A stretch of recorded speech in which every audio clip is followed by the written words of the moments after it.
안녕하세요. 김영민의 명품 주식 아카데미. 아니 방송 원투데이 합니까? 잠깐 딴 생각했네요.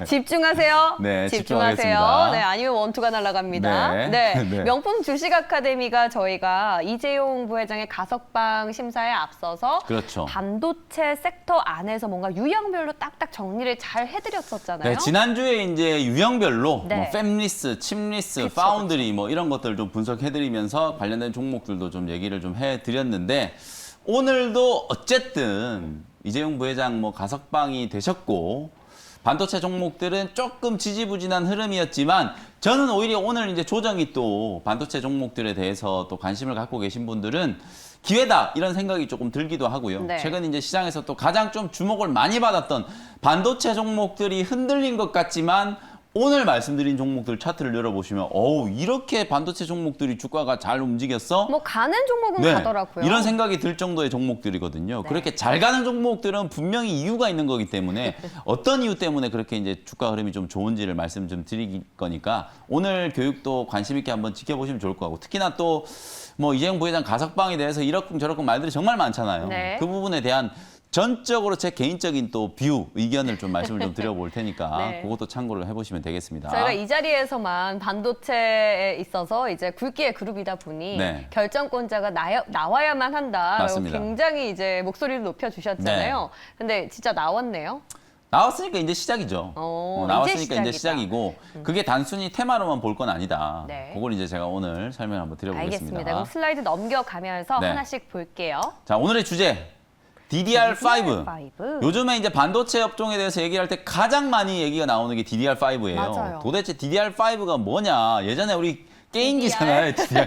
그거 DDR 생각하시는 아니죠? 분들 계실 텐데 그거랑은 네. 전혀 상관이 없고요. 어쨌든 이 DDR5에 대해서 제가 말씀을 좀 드릴 건데 아래 보시면 이제 반도체 칩 막 그림도 나오고 있죠. 그래서 이 부분에 대해서 설명을 드릴 건데 일단 다음 슬라이드 한번 보겠습니다. 이 그림이 DDR5인가요? 네. 아. 먼저 요 얘기 하기 전에 네. 오늘 이재용 부회장 어쨌든 가석방에 대한 이제 좀 논평을 우리가 좀 해야 되잖아요. 그래서 다 알고 있는 얘기지만 어쨌든 가석방이 어저께 이제 확정이 좀 됐고 13일 날 이제 서울구치소에서 이제 출소를 할 거예요. 다만 이제 경영 일선에 복귀하는 건 불가능하다. 가석방이라서. 네, 가석방이기 때문에 아직 형기가 남아 있잖아요. 그러니까 이제 취업 제한이 지금 걸려 있고 해외 여행도 지금 못 가고. 그러니까 사실상 이제 가석방을 풀려놨는데 부회장 직함을 달고 경영을 할 수도 없고 세일즈를 하러 해외에 나갈 수도 없는 상황이에요. 그러면 뭐 구치소에 있거나 풀려났거나 그건 뭐 다 똑같은 거 아니냐. 약간 손발이 묶였다. 그렇죠. 이런 생각을 하실 수도 있는데 사실은 이제 그렇지가 않은 게 우리가 예전에도 여러분들 뭐 요즘에는 그게 법으로 엄격하게 이제 옥중 경영이나 이런 것들이 다 이제 법으로 금지가 되어 있는 상황이기 때문에 좀 불가능하지만 어쨌든 가석방으로 풀려났고 삼성그룹, 삼성전자뿐만 아니라 삼성그룹의 모든 이제 의사결정 최종 의사결정권자가 이재용 부회장이잖아요. 어쨌든 감옥에 계실 때하고 밖에 나와 있을 때는 상황이 분명히 좀 다르다라는 거. 그리고 이제 더 이상 투자에 대한 부분들을 이제 미룰 수가 없는 상당히 지금 엄중한 상황이기 때문에 직간접적으로 최종 결정권자로서 의사 표현을 분명히 좀 할 수 있는 그런 여건은 만들어졌다. 그리고 재계에서도 계속 이제 그 부분에 대해서 추가적인 이제 건의를 좀 하게 될 거고 실제로 이제 해외 여행도 이제 제한되어 있다라고 하지만 뭐 좀 형식이 좀 까다롭긴 하지만 목적 그리고 이제 예를 들어서 해외여행을 이제 나가려고 하면 우리가 어떤 기업을 뭐 세일즈를 하기 위해서 어쩌고 저쩌고 이런 이제 사실 경영상에 상당히 좀 까다로운 비밀 보호 이런 것들이 문제가 좀 될 소지는 분명히 있는데 어쨌든 법무부에 미리 사전에 요청을 맞아요. 해서 네, 승인을 승인이 받으면 되면. 나갈 수는 있거든요. 네. 완전히 이제 또 제한되어 있는 게 아니에요. 그래서 그런 부분들이 이제 가능성이 분명히 좀 열려 있고 그리고 이제 또 하나는 연말에 어쨌든 또 크리스마스를 전후로 해가지고 사실 이게 되게 정치적이고 민감한 이슈긴 한데요. 전직 대통령들에 대한 사면도 이번엔 그냥 완전히 미뤄졌잖아요. 아, 그쵸. 근데 이제 문재인 대통령 임기가 이제 얼마 안 남은 상태이기 때문에 사실상 이걸 다음 대통령한테 그냥 넘기기에도 좀 애매해요. 결자 해지라고 어쨌든 사면을 만약에 좀 정치적 대타협을 통해서 해야 된다면 본인의 임기 안에 하는 게 맞고 그러면 또 이재용 부회장도 연말에 가면 또다시 이제 또 사면에 대한 논의들도 가능하기 때문에 사면에 대한 가능성이 이제 완전히 사라진 건 아니다. 그리고 가장 중요한 건 이거예요. 여러분들이 이 사면이 된다라는 것 자체가 뭐 하나의 좀 모멘텀으로 생각하고 요게 이제 약간의 좀 테마가 형성되면서 관련된 종목들이 좀 움직이기도 했었는데 절대로 이제 단발성 테마나 재료로 보실 게 아니라 아까 제가 말씀드렸던 것처럼 이제부터 이재용 부회장이 실제로 풀려났기 때문에 미국에 이제 계속해서 지금 밀어왔던 오스틴 공장에 대한 투자 얘기 하나씩 이게 현실화되는 걸 보여줄 필요가 있다라는 거죠. 이재용 부회장도 이제 가석방이 확정되고 나서 언론을 통해서 이제 일성으로 국민들께 큰 빚을 졌다 그런 얘기를 했잖아요. 큰 빚을 졌기 때문에 빚을 갚아야 될 거 아니에요. 정말 액션을 보여줄 차례가 됐다. 그러니까 빚을 갚으려면 뭘 해야 되겠어요. 나라를 위해서 그리고 반도체 산업을 위해서 공헌할 수 있는 방법을 빨리 찾아서 뭔가 이재용 부회장이 가석방으로 나오고 나니까 저런 변화들이 나타나기 시작했구나. 저렇게 이제 투자를 열심히 하고 있구나라는 걸 분명히 보여줄 거라는 거죠. 액션이 이제부터 나올 거기 때문에 이걸 여러분들이 지나치게 좀 단발성 재료로 생각한다라기보다는 중장기적으로 상당히 반도체 업황에는 긍정적인 영향을 미칠 수 있는 그런 요소다라고 이해를 하시면서 네. 시장을 바라보셔야만 오늘처럼 조금 허탈한 시장 분위기가 좀 연출이 됐을 때도 네.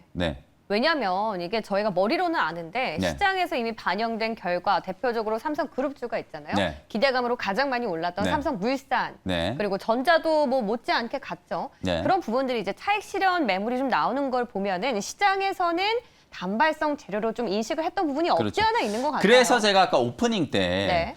오늘 이제 시장 전체적으로 보시면 뭐 삼성그룹주나 반도체 종목들만 빠진 게 아니고 거의 대부분의 그렇죠. 업종들이 다 빠졌어요. 그리고 업종 네. 대표주들이 다 조정받았거든요. 삼성물산만 빠진 게 아니라 건설주들 다 빠졌고 네. 오늘 철강 조선주들도 다 빠졌어요. 그러니까 시장 전체적으로 오늘 제가 매도가 나온 것 같다라고 말씀드리는 이유가 글로벌 증시가 실적 시즌이 이제 마무리되기 시작하면서 뭐 추가적인 뉴욕 상승 증시도 동력이 좀 부족하고 네. 그리고 오늘 원달러 환율이 어제 오늘 이틀 동안 이제 올랐죠. 달러 강세 때문에 올라가면서 네. 외국인들이 국내 증시 매도를 할 수밖에 없는 그런 상황이 연출이 된 거거든요.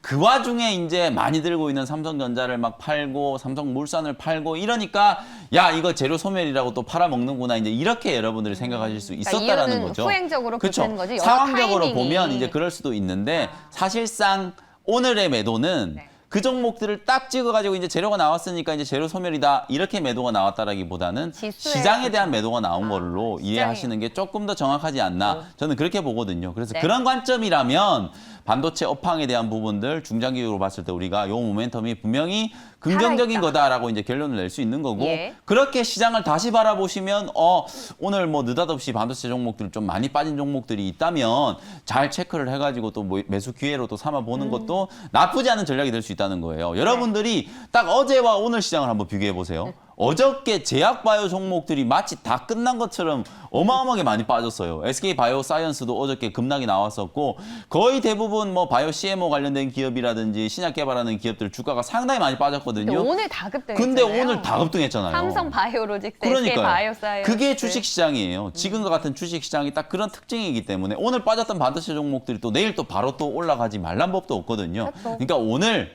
이 이재용 부회장 가석방이라는 재료가 나왔는데 주가 흐름이 좀 실망스러웠다라고 해서 에이 안 돼 이렇게 생각하시지는 말았으면 좋겠다. 뭐 그런 말씀을 좀 드리고 싶습니다. 알겠습니다. 대표 개미로서 질문을 하나 네. 드렸고요. 그럼 다음 슬라이드 보면서 내용 네. 좀 들어가 볼게요. 이제 오늘 이제 좀 준비해온 이제 주제 DDR5에 대해서 DDR5. 본격적으로 이제 얘기를 좀 해볼 텐데 네.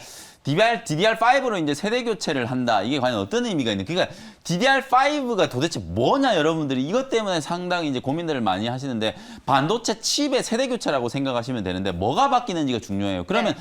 작년 연말부터 아마 다들 기억하실 거예요. 2021년이 되면 DDR5 때문에 관련된 종목들이 많이 올라갈 거다. 근데 사실 상반기가 다 지나는 동안에 DDR5 이슈가 수면 아래로 좀 내려앉아 있었거든요. 그 왜 그랬냐면 DDR5 세대 교체를 주도하는 반도체 칩 기업들의 채택이 지연된 거예요.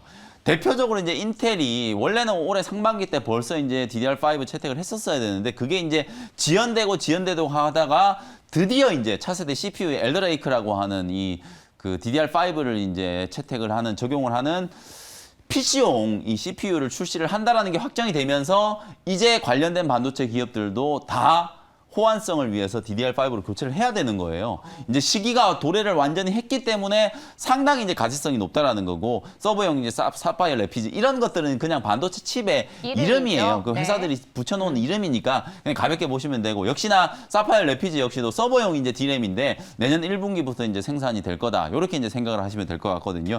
기존의 DDR4 대비해서 DDR5가 특징이 뭐냐? 요거 하나만 그냥 기억하시면 돼요. 공학적으로 봤을 때 여러 가지 복잡한 차이점이 있겠지만 주식 투자의 관점에서 제가 여러분들께 항상 말씀드리잖아요. 우리가 엔지니어만큼 많이 할 필요는 없다. 그쵸. 정확하게 가장 중요한 부분만 여러분들이 아시면 되거든요. 그냥 DDR5는 반도체 칩 하나의 크기가 커진다. 거기서 나타나는 변화가 어떤 것들이 있는지 잘 추측해보면 수혜주들이 다 나오게 돼 있어요. 그래서 칩 사이즈가 커지면서 어떤 효과를 보기 위해서 칩 사이즈가 커지느냐. 우리가 인공지능이라든지 빅데이터라든지 어마어마하게 많은 데이터를 처리해야 되잖아요. 칩 사이즈가 커지면서 막대한 양의 엄청나게 많은 양의 데이터를 처리할 수 있게 하기 위해서 요 이제 DDR5가 이제 채택이 된다라고 생각하시면 되는데, 요러면서 이제 나타나는 변화들이 어떤 것들이 있는지를 보면 돼요. 다음 슬라이드 한번 볼게요. 우리가 쉽게 생각하면 인터넷에서 요즘에 4G LTE를 네. 많이 쓰잖아요. 그렇죠. 5G로 전환되는 그렇죠. 이렇게 바로 전환하면 그겁니다. 될까요? 5G 전환되면서 속도가 빨라지잖아요. 그렇죠. 그것처럼 데이터 처리용도 빨라지고 처리 속도도 빨라지고, 그러면서 부품 장비 전력 보완도. 소모량도 늘어나고, 그러니까 그런 것들을 보완할 수 있는 장비, 소재, 부품들이 필요하겠죠. 네. 그게 이제 DDR5 전환과 관련된 수혜주라고 생각하시면 되거든요. 네. 다음 슬라이드를 한번 보면 가장 중요한 게 이제 칩 사이즈가 커진다 그랬잖아요. 그럼 여러분들이 한번 상상을 해보세요. 반도체 우리 웨이퍼에 동그란 웨이퍼를 생각하잖아요. 그러면 칩 하나의 크기가 커지면은 요 웨이퍼 한 장당 생산할 수 있는 반도체 칩의 양은 어떻게 될까요? 줄어들겠죠. 그러면 언뜻 드는 생각이 웨이퍼가 더 많이 필요하겠구나. 반도체 기판이 더 많이 필요하겠구나. 똑같이 100개를 생산하려면 더 많은 웨이퍼가 필요하겠구나. 이런 생각이 들겠죠? 거기서 이제 수혜주가 또 하나 나오고요. 똑같은 칩을 위해서 많은 웨이퍼와 기판이 이제 필요하다. 그리고 후공정, 이제 아까 얘기한 것처럼 반도체 칩의 크기가 커지잖아요. 그러면 반도체 칩을 테스트하는 장비들이 다 바뀌어야 돼요.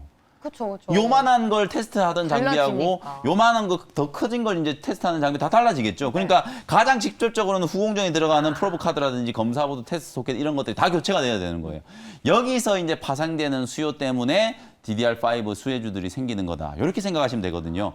이게 제가 가장 여러분들 좀 쉽게 이해를 해드리기 네네. 위해서 사이즈에 주목을 해가지고 말씀드리는 네네. 거니까 그렇게 이해하시면 되고요. 다음 슬라이드 한번 보겠습니다. 이 기판이라 하면 쉽게 그 PCB, FPCB 그렇죠, 맞습니다. 말하는 그 거죠? 반도체 이제 밑에 들어가는 기판, 네, 그걸 네. 얘기하는 건데, 관련 종목은 어떤 게 있는지 한번 보자고요. 그래서 반도체 기판 품귀 현상이 생긴다라는 얘기 때문에 최근에 어떤 종목들이 잘 나가느냐, 심텍 차트 한번 보세요. 반도체 종목들 막 조정받고 있는데도 불구하고 이 종목은 매일같이 급등을 하면서 맞아요. 지금 3만 원, 3만 2천 원까지 지금 급등하고 있죠. 흔들리는 게 아니라 차트 열어보시면 그냥 신고가를 뚫고 날아가고 있어요. 그리고 못 움직이던 대덕전자가 어제 이제 다시 따라붙으면서 또 주가가 올라가고 있죠. 그 다음에 이제 또 이 기판 PCB 관련된 종목 중에 코리아 서키트, 타이거 일렉 이런 종목들도 있는데, 대장주급은 이제 심텍, 대덕전자 이런 종목이다라고 생각하시면 되고, 그 다음에 조금 이제 점유율이 좀 낮은 종목이지만 이런 종목들까지도 수혜를 입을 수 있다. 아까 말씀드렸던 것처럼 가장 직관적으로 똑같은 웨이퍼를 투입을 해서 반도체를 생산할 수 있는 칩의 개수가 줄어들기 때문에 오히려 이런 PCB나 기판을 만드는 기업들 같은 경우에는 가만히 앉아 있어도 생산량이 늘어나고 수요가 늘어날 수밖에 없는 수혜를 입게 되는 거예요. 네. 그래서 DDR5 전환과 관련된 가장 직접적인 수혜주로 반도체 기판 관련된 종목들이 오르내리고 있는 이유가 그것 때문이다. 이렇게 생각하시면 되고, 네. 그 다음 슬라이드 한번 보겠습니다. 후공정에서. 또 어떤 것들, 이제 후공정. 가장 대표적으로 아까 제가 말씀드렸던 테스트. 것처럼 테스트 소켓이라는 게 말 그대로 후공정 테스트를 할 때 들어가는 부품이라고 생각하시면 되거든요. 그 테스트 소켓을 다 바꿔야 돼요. 그러면 당연히 테스트 소켓 만드는 기업들 교체 수요가 생기겠죠. 1등이 리노공업, 2등이 ISC, 3등이 TSE, 마이크로 컨텍솔 이런 기업들이라고 생각하시면 되거든요. 리노공업은 최근에 약간 좀 지지부진한 흐름이지만 그 전에 이미 리노공업 정말 많이 올랐고요. 요즘에 ISC 주가 흐름 보시면 오늘 물론 뭐 한 3, 4% 정도 좀 빠지긴 했지만 정말 견조하고요. TSE도 마찬가지예요. 그러니까 이런 종목들이 DDR5와 관련된 수혜 때문에 이미 주가가 다른 반도체 종목들보다도 훨씬 더 강하게 지금 잘 움직이고 있다라는 거. 그 다음에 이제 테스트 소켓뿐만 아니라 이제 웨이퍼 테스트라든지 버닝 테스트, 이제 후공정의 테스트를 좀 크게 두 가지로 나눠보면은 웨이퍼 테스트랑 버닝 테스트 장비가 있어요. 근데 요걸 여러분 이렇게 굳이 구분해서 여러분들이 알 필요는 없어요. 이건 사실 공학적인 개념으로 구분을 하는 거지 투자의 관점에서 봤을 때 이걸 뭐 크게 구분하는 게 실익이 있지는 않거든요. 네. 근데 요걸 이제 그냥 뭉뚱그려서 여러분들께 얘기를 해드리면 테크윙, 유니테스트, 엑시콘 이런 종목들이 우리가 가장 많이 알려져 있는 후공정 테스트 장비 기업이라고 알고 계시잖아요. 거기에다가 YIK라든지 특히 YIK는 이 웨이퍼 테스트에서 삼성전자가 직접 지분 투자를 해가지고 엄청나게 많은 물량들을 최근에 받아가고 있는 기업이고 그 다음에 이제 DI라는 종목도 마찬가지예요. 요 회사도 사실 이제 후공정 검사 장비를 이제 만드는 기업으로 알려져 있는 회사고 시가총액이 이제 한 3천억 정도까지 이제 올라와 있는 상태이기 때문에 뭐 다른 기업들에 비해서 좀 저평가되어 있지만 삼성전자 내에서 점유율은 상당히 높다. 그렇게 이제 생각하시면 되고요. 그 다음에 가장 작은 종목 중에 하나가 이제 JT라는 종목이 있어요. 이 JT라는 종목도 이제 후공정 검사 쪽과 이제 관련되어 있는데 후공정 이제 버닌 소터라는 게 있어요. 분류하는 쉽게 얘기하면 이제 분류하는 분량인 거 아닌 거 이렇게 소팅하는 거 있잖아요. 그걸 네. 이제 소터라고 부르는데 그걸 만드는 회사가 이제 JT라고 생각하시면 되거든요. 그래서 요렇게 묶어 가지고 테스트 소켓 바뀌고 테스트 소켓 넣어 가지고 이제 장비단에 만드는 기업들이 이제 다 교체 수요가 생기겠구나. 그래서 요런 기업들이 다 DDR5 수혜주로 분류가 좀 되고 있다. 요렇게 보시면 되고 그다음에 이제 요건 약간 이제 좀 개별 스타일인데 메탈 파워 인덕터라고 하는 거 이제 이 인덕터도 당연히 교체가 좀 돼야 되기 때문에 네. 아비코 전자라는 종목이 있어요. 사실 상장된 기업 중에 이렇게 이제 반도체 인덕터를 만드는 기업이 그렇게 많지 않아요. 약간 생소해요. 네, 그렇죠. 근데 아비코 전자도 최근에 주가 보시면은 바닥에서 엄청 강하게 지금 올라오고 있거든요. 오늘 제가 이렇게 정리해드린 종목들을 쭉 여러분들이 메모를 해놓고 섹터별로 이렇게 분류를 해가지고 차트를 한번 열어보면 야 반도체 종목들이 부진한 줄 각인가구나. 알았더니 절대 아니었구나. 네. 52주 신고가에다가 사상 최고가를 찍고 있는 종목들이 이렇게 많았구나라는 걸 여러분들 분명히 알게 되실 거거든요. 그만큼 이 DDR5 교체에 대한 부분들은 사실 뭐 이재용 부회장이 가석방된 거하고도 상관이 있겠죠. 삼성전자 역시도 DDR5 교체에 대한 투자를 분명히 해야 되는 거고 SK 하이닉스는 4분기 때부터 벌써 이제 시작을 하겠다라는 걸 공언을 하고 있는 상황이기 때문에 뭐 전공정이든 후공정이든 그리고 메모리든 비메모리든 사실상 투자가 늘어났을 경우에 가장 좀 강력한 모멘텀이 될 수 있는 이슈 중에 하나가 이 DDR5 세대 교체 전환이라고 생각하시면 되거든요. 그래서 오늘은 이런 종목들을 여러분들이 좀 관심을 보시라는 차원에서 이제 정리를 좀 해드렸다. 이렇게 이제 생각하시면 될 것 같고. 네, 저희가 지난 편에서 응용을 해볼 수 있을 것 같아요. 맞아요. 후공정 업체 딱 쭉 정리를 해주셨는데 그렇죠. 여기 갇힌 기업들이 꽤 많이 다 겹치잖아요. 중복되는 기업들이잖아요. 네, 엑시콘이라든지 뭐 테이크윙, 유니테스트 이건 지난주에 다 말씀드렸던 종목이고 네. 그다음에 YIK라든지 이제 DI, JT 이런 종목들이 저 종목들도 후공정 기업이었구나라는 거 이제 많이 모르시는 분들도 계시는데 사실 뭐 실적도 그렇고 요 기업들은 워낙 좀 탄탄한 기업들이기 때문에 한 종목도 사실 빠뜨릴 종목은 없어요. 네. 제가 지금 말씀드린 종목들이 대부분 다 시장에서 지금 주목을 좀 많이 받고 있는 기업들이기 때문에 이렇게 많은 종목을 다 얘기하면 나보고 어쩌라는 거냐 뭐 이런 생각을 하시는 분들도 계시는데 여러분들이 그냥 나름대로의 원칙과 기준으로 나는 좀 무거운 종목보다는 시총이 조금 작은 1,000억, 2,000억대 종목을 사가지고 투자를 하고 싶어 하시는 분들은 또 그런 기업을 선택하시면 되고 그렇죠. 나는 그냥 업종 대표주 각 섹터별로 가장 대장주를 하고 싶다 하시는 분들은 제일 앞에 써놓은 게 대장주예요. 그냥 테스트 소켓은 대장주 리노공업, 그렇죠. 테스트 기업은 테크윙이나 유니테스트 이런 크기대로. 기업들이 대장주라고 네. 생각하시면 되거든요. 그래서 네. 이런 기업들을 여러분들이 좀 잘 보시면서 투자에 참고를 하시면 좋겠다. 이런 네. 말씀을 좀 드리고요. 와, 다음 벌써 슬라이드. 마지막 꿀팁이네요. 네, 마지막 꿀팁인데 이 반도체 종목이 사실 올해 정말 좀 우리 많은 투자자분들 좀 속을 많이 썩이고 있어요. 저 역시도 마찬가지고 반도체 종목들이 이제 갈 듯 말 듯 하면서 주가가 좀 지지부진하다 보니까 특히나 또 지난주에는 삼성전자, SK 하이닉스를 외국인들이 워낙 강하게 그러니까 사다가, 순매수를 해가지고 네. 야 이제 얘들 진짜 이제 시작했구나.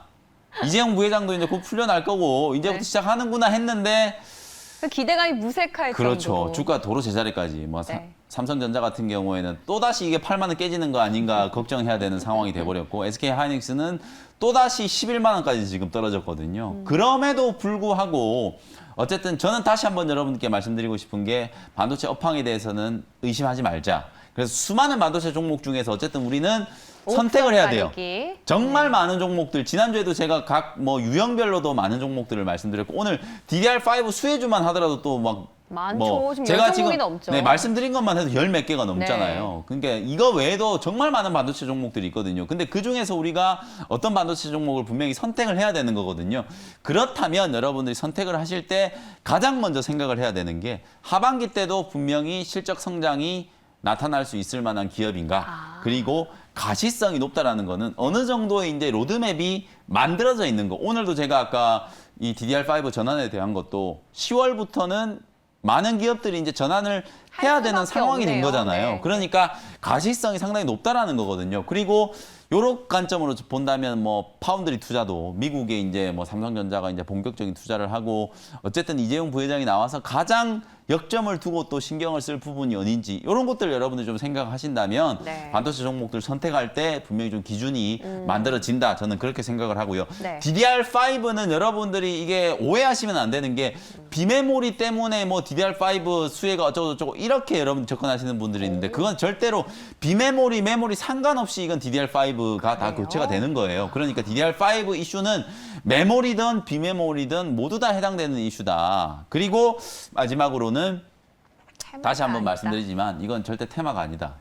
한번 찍 올라갔다가 마는 그런 테마성 이슈, 단발성 이슈가 절대 아니기 때문에 네. 여러분들이 반도체 종목들은 조금 시간적인 좀 여유를 두고 지금 많이 고생을 좀 시키고 있지만 업황에 대한 신뢰를 좀 가지시면서 투자의 관점으로 접근을 하셔야 된다라는 것. 좀 진부한 얘기긴 하지만 다시 한번 좀 강조를 원점에서. 해드리면서 오늘 교육을 마무리를 좀 하도록 하겠습니다. 네, 오늘 주제는 DDR5에 대해서 배워봤고요. 저희가 대장부터 스몰캡 종목까지 네. 다양하게 나열을 해드렸으니까 앞서 말씀드렸던 꿀팁에 나왔던 그 옥석 가리는 기준 네. 잘 참고를 해보시면서 좋은 선택 해보시기 바랍니다. 저희는 다음 이 시간에 다시 돌아올게요.